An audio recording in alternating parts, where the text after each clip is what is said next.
Hello hi అండి, Sushee with Kushi YouTube ఛానల్కి ఈరోజు వచ్చేసింది. అందరికీ సరైన నవరాత్రి శుభాకాంక్షలు అండి. దసరా లాస్ట్ రోజు అండి. నేనైతేనండి అమ్మవారి టెంపుల్కి వెళ్ళిపోయానండి. అమ్మవారి టెంపుల్కి వెళ్ళానండి. నేనైతే పూజ అయితే అర్చన అయితే చేయించుకుంటున్నాను. వీడియో చూసేయండి. కాద విష్ణుమూర్తి నామధేయ ధర్మపత్ని కాద సుశీలా నామధేయవతి పుత్రిక కాద నాగలక్ష్మీ నామధేయవతి మణిదీప్ కాద మణిదీప్ కుమార్ నామధేయ అంతే. అస్మాకం సా కుటుంబాన అమ్మ నేను చెప్పినట్టుగా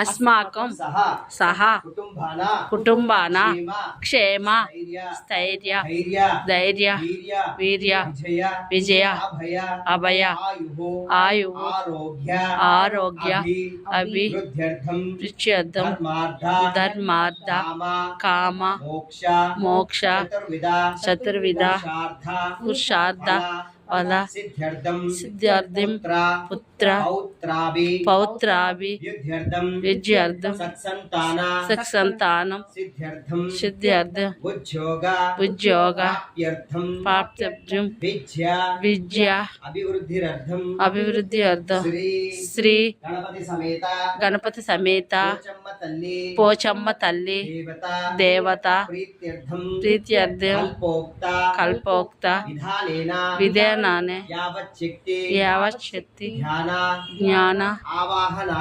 ఆవాహనాది షోడోపచార పూజాంచ అహం కరిష్యే. మనసులో ఉన్నటువంటి ఏదైతే సంకల్పం ఉందో అదైతే అనుకోండి.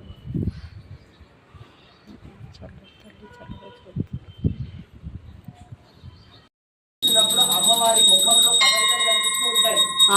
చూస్తే రౌద్రం, మరొక వైపు చూస్తే కరుణ, అట్లా ఒక్కొక్క వైపు చూస్తుంటే ఒక్కొక్క రకంగా కనిపిస్తూ ఉంటుంది అమ్మ. అందుకని హారతి ఇచ్చేప్పుడు అమ్మవారి ముఖాన్నే చూస్తూ ఉండాలి.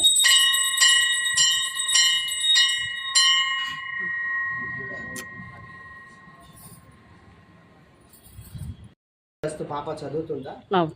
విద్యాభివృద్ధిరస్తు దీర్ఘాయుష్మాన్ భవ తదాస్తు తదాస్తు తదాస్తు తదాస్తు తదాస్తు. పోచమ్మ తల్లి కృపా కటాక్ష కరుణ సిద్ధిరస్తు తదాస్తు.